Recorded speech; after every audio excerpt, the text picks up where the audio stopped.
Hi Cancer! Welcome po sa ating channel at ito ay inyong Daily Gabay Tarot Reading for December 12, 2024. Please be reminded kung naka-resonate kayo, comment down. Kung hindi kayo naka-resonate, ibigay niyo po sa iba kasi channel reading po ito.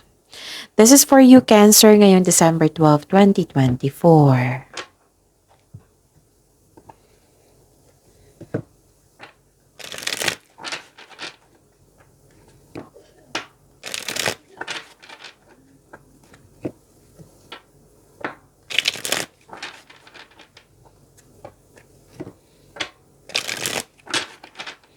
Para po ito sa inyo Cancer ngayong December 12, 2024. Maraming salamat po sa inyong patuloy na suporta at maraming salamat din po sa mga hindi nag-skip ng ads. Gamitin ang reading na ito bilang gabay lamang sa mga hindi pa nag-subscribe. Subscribe na po kayo at click bell notification para malaman nyo na may bago tayong video. Para sa mga gusto magpa-reading po, may lumabas dyan sa screen nyo ngayon. Panoorin nyo po at sundin ang instruction. Calling the attention sa mga suki ko dito na Cancer. Open na po ang inyong Monthly Gabay Tarot Reading for December 2024. May 6 months from now reading tayo at love life reading po. So message me, Cancer, for schedule. Maraming salamat po.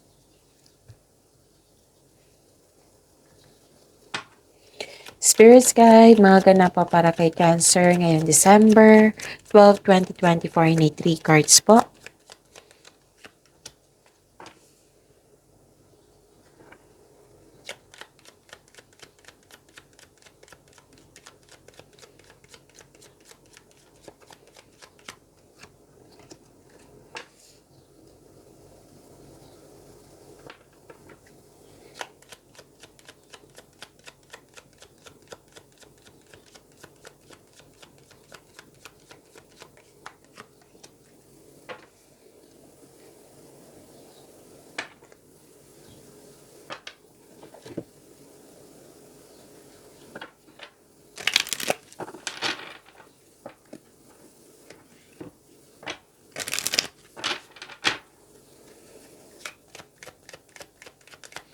Spirits Guide, mga mensahe po para kay Cancer ngayong December 12, 2024. I need 2 cards po.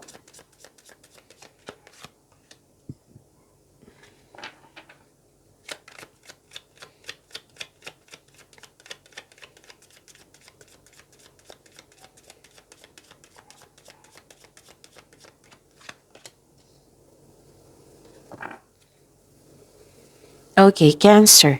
Ngayon December 12, 2024. Wow. Prosperity. Ang ganda. Cancer. May parating na malaking pera sa inyo. Transactions. Nakikita ko dito. Cash flow. Nakikita ko dito. Okay. Marami kayong ginagawa. So expect na magiging busy kayo ngayon. Pero worth it naman kasi itong pagiging busy nyo, magbibigay ito ng malaking pera sa inyo. Oo, pwedeng nagbigay kayo ng serbisyo tapos binayaran kayo. Pwede expected nyo rin itong cash flow na ito, itong malaking pera na parating sa inyo. Nakikita ko rin dito, Cancer, na may opportunity na makapagbigay sa iyo ng financial stability. May nakita ko ditong movement. 2 card na puro movement. So, expect na magiging busy. Pwedeng may biyahe din kayo ngayon, Cancer. May biyahe kayo. Pumunta kayo sa city proper. Pwedeng ganun. Pwede din movement dyan sa mga bagay-bagay. Pwede din movement na yung literal na, yung decision na binigyan mo na ng action ngayon. Pwedeng new journey ito, pwedeng adventure, pwedeng umuwi kayo para magbakasyon. Di ba may nasabi ako kanina na opportunity? 2 card na po nagsabi. Opportunities po siya na kailangan yung pag-isipan ng mabuti. Pero nahihirapan ka mag-decide dito, Cancer.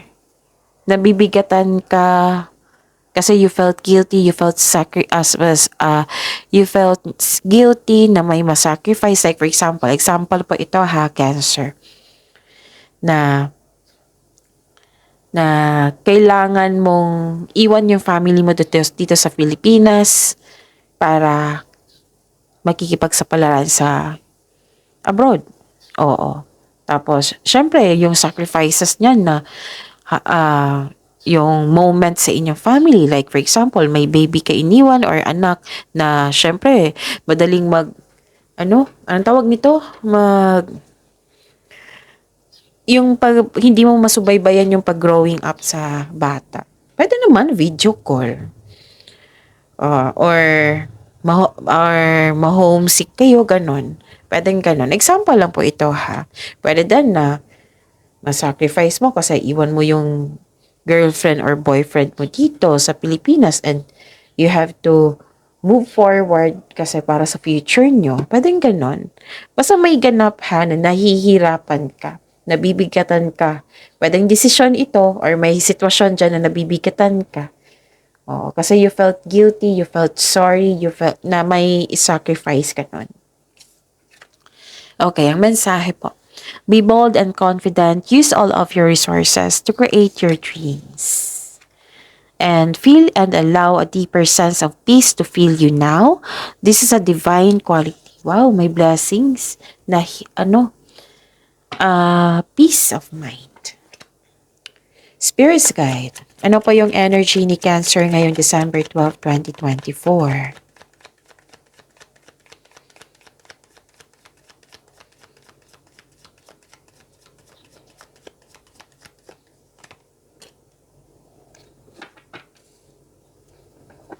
And a clarification at this card po.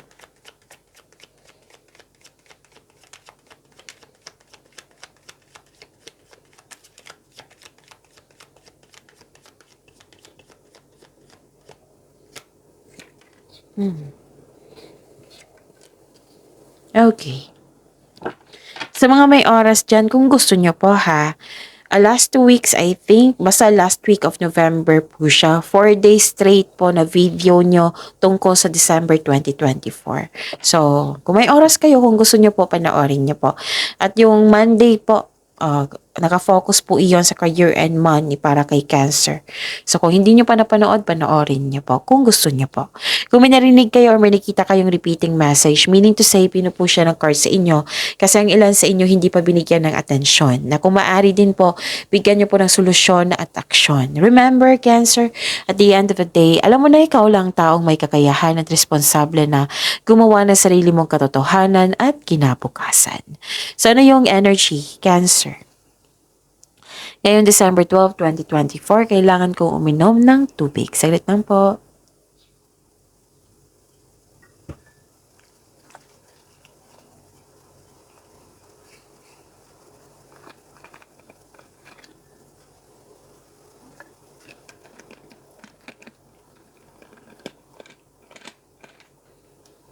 Okay. So, ano yung energy? Wow, ang ganda. Hope and healing. Kasi dito pa lang, kanina, naramdaman ko yung magbibigay ng hope and healing yung universe sa inyo. Peace of mind. Lumabas din sa tarot card nyo. Hope and healing, opportunities. 'Di ba? May sabi ako sa inyo sa oracle cards nyo na may opportunities. Lumabas siya sa inyong tarot cards. Opportunities, renewal. Pwede may nagkabati dito. Faith, hope, and healing. May unexpected help. Wow, may unexpected help. May pag-asa kang madama, maging positibo at gumawa ng paraan. So this card offers hope and guidance. Kung nahihirapan kayo ngayon, have faith that your luck, L-U-C-K, is about to change for the better. Di ba? Ang ganda.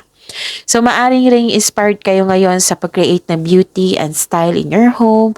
Baka nagpalit kayo ng kurtina dyan, nag-general cleaning kayo, or nagpa-renovate kayo, or nag-design kayo dyan, or anong tawag nito, nag-Christmas decor, ganon. May nakita akong ganyan. So, this card tells you na all your dreams are coming true. You're healing from the past and feeling hopeful for the future. Actually, this is money luck also, L-U-C-K. Okay? Kailangan kong i-spell kasi may minsan may mag-clarify, ano yon? Luck as in luck or luck. Okay, so in-spell ko siya para sure na sure, 'di ba? So this card, it brings money, luck, Luck. So this is healing healing. Like for example, nawalan kayo ng trabaho sa nakaraan, nawalan kayo ng pera sa nakaraan, or may nawala sa inyo.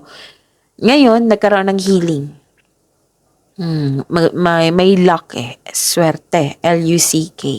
So, yun. Actually, may sinabi dito. So, para sa mga nag-iisip na magnegosyo kayo. Oo. May sinabi ang card niyo po dito, Cancer, na may talent po daw kayo, hidden talent na magagamit nyo para magkaroon ng karagdagang income. So, pag-isipan nyo yan ng mabuti. May awards and fame akong nakikita dito. Recognition. Hindi talaga ito mawawala kay Cancer. Pansin nyo, yung awards, fame, parati kayo naka-receive ng recognition, compliment. Yan. Ano pa? Nakikita ko rin dito na kung nagkaroon ng conflict or away sa nakaraan, last week, last month, now, nagkaroon po ng, releasing. Nag-let go na kayo. Actually, may gustong bumalik sa inyo dito. Pwedeng kayo ang gustong bumalik sa nakaraan. Pwedeng may literal na bumalik sa inyo galing sa nakaraan. Pero mag-ingat kayo ha, kasi may sabi kasi dito na may tao, maaring isa lang to. So, be ready, beware. Kasi may nakita ko dito na may gustong kunin ang anong dapat sa iyo. Pwedeng naiingit to sa iyo. Kaya mag-ingat kayo sa taong ito. May taong ayaw mag-give up dito. Pwedeng kayo ito or yung concern mo sa isang tao. So, this card tells you to release old grudges in order to move forward, in order to move on. May pagpatawad na mangyayari. Kahit na kung hihingi ng tawad ito, tapos ayaw mong kasapin, you can forgive this person through your mind and heart para sa peace of mind mo. Pwede na naman sa text, di ba? Hindi na kailangan na humarap kasi nakita ko yung parang ayaw mo na. Ganun. Ayaw mo na. Pwede din nagkaroon ka ng trauma sa taong yan. Okay? Spirits Guide, Career and Money po ni Cancer ngayon December 12, 2024.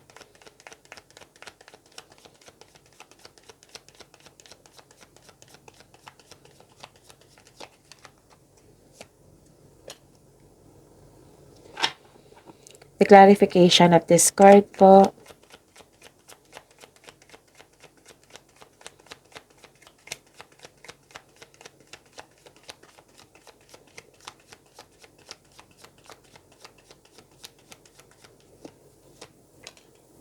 Okay. Okay. Sa career and money nyo, Cancer. Wow. Ang ganda. Mahigit pa to sa success, ha? Victory. And lumabas na naman yung mensahe about sa recognition. Wow, ang ganda. You deserve this success. You deserve this victory. You deserve this recognition, Cancer. May promotion dahil sa inyong kasipagan. May financial growth after a period of struggle. Ang sabi ng card niyo po dito, Cancer, na your discipline and hard work are paying off. So, enjoy niyo po itong time na ito. May good news po na parating sa inyo, especially after a period of struggle. May magandang balitang parating or may bagay na matutupad. And you are feeling proud dito. You're happy. Feeling proud ka ngayon sa iyong accomplishment. In-acknowledge mo yung success at may matatanggap kang recognition nga, papuri from other people. Nagsumikap ka at deserve mo itong tagumpay na ito. So allow yourself to shine in this moment. You deserve this, Cancer. Resulta to sa inyong sipag at tiyaga. Okay? Ano pa? Nakikita ko rin dito na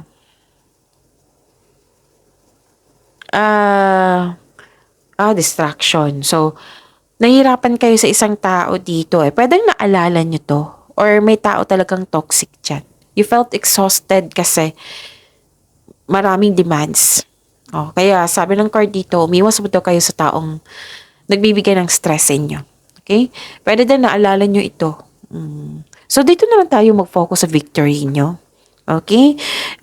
Huwag nyo na lang tanggapin yung negativity ng isang tao kasi wala namang problema sa inyo eh. May problema siya. Okay? Kung concerned kayo sa kanya, ipagdasal mo siya na sana'y maging mabuti siya, maging mabait siya sa kanyang sarili, magiging mabait siya sa kapwa niya, ganun. Yan yung malaking tulong. Actually, kung isuko mo siya kay God, i-mention mo yung name niya ito, yan yung malaking tulong. Malaking tulong po iyan ha. Para sa kanya. Para sa peace of mind nyo dyan. Okay? So, protect your inner peace. Dito na lang tayo focus sa inyong victory. Okay? Spirit's Guide, Love Life, Self-Love, Partnership, and Romance, the Cancer, ngayon December 12, 2024.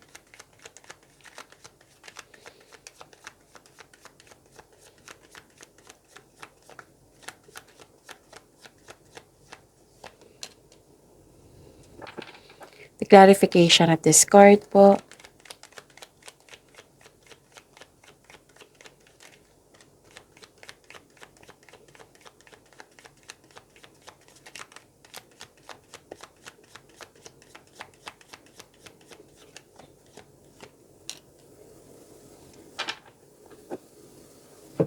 Okay. Maraming salamat po sa patuloy na tiwala at suporta sa ating channel. At maraming salamat din po sa mga hindi nag-skip ng ads. You're receiving love, Cancer. May nangyaring growth and expansion. You are very happy. Tapos may connection dito regarding sa mother figure. Yes, pwede kausap mo siya or kayo po ito. Tapos, this is beauty, happiness, ang ganda. Love, beauty, money, and creativity. Yan yung nakikita ko dito. And another message of success. Okay? Sa mga single dito, the advice is allow yourself to receive love and acknowledge that you can attract romance by loving yourself. Kung hanap mo green flag, dapat magsimula ito sa atin by loving ourselves first. And sa mga sa mga sa mga may date, sa couple, sa mga relasyon, sa buhay mag-asawa, pwedeng may buntis ngayon, pwedeng may mabubuntis, and this is your chance, kasi fertility ang nakikita ko dito eh. Kung ayaw niyo mabuntis, then dobleng ingat. Okay, use protection. Okay? And remember to practice self-love ha. You can, so remember to practice self-love, okay? Ano pa?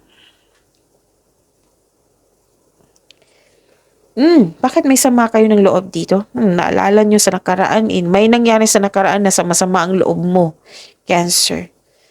Okay? Parang nagkaroon ng delay sa plano nyo. Parang nagtatampo ka dito or basta masama ang loob mo. Disappointed ka. This card advise you to accept and move forward. Kasi hindi na yun magbabago eh. Yung nangyari na, the past cannot be changed. Kailangan mo lang itong acceptance. Kasi minsan kasi magiging masama yung loob natin. Kasi hindi natin matanggap yung mga nangyari. Yung mga gusto natin, hindi na natin nakuha. Sa aminin nyo naman sa hindi, sa lahat ng signs, lahat tayo, ganyan. Guilty ako niyan. Okay? So, at the end of the day, kailangan lang natin ng pag-unawa. Baka hindi pa time, di ba? So, lahat naman ng pagsubok ay may naiwang aral. So, you have to move forward. Oo. Huwag kayong huwag kayong mag-attract ng negativity. Kung may nangyari, so be it. Baka, remind yourself na, baka hindi pa time. Baka hindi pa, baka waiting season pa. Yung mga kailangan ng may willingness na bigay ng pasensya, pag-intindi, ganun. So, have faith sa universe, have faith kay God. Baka may ipaparealize si God sa iyo, ganun. Kaya hindi pa niya binigay sa inyo. Pero kung delays, hindi naman yan cancela eh. 'Di ba? Hindi yan cancela. So, yon. Attract positivity ha. So, focus kayo sa mga makontrol nyo, pagyamanin nyo yung blessings na binigay sa inyo, Cancer. See you tomorrow. Please like, subscribe, and click the button for notification para updated po kayo sa daily tarot reading natin. Maraming salamat po.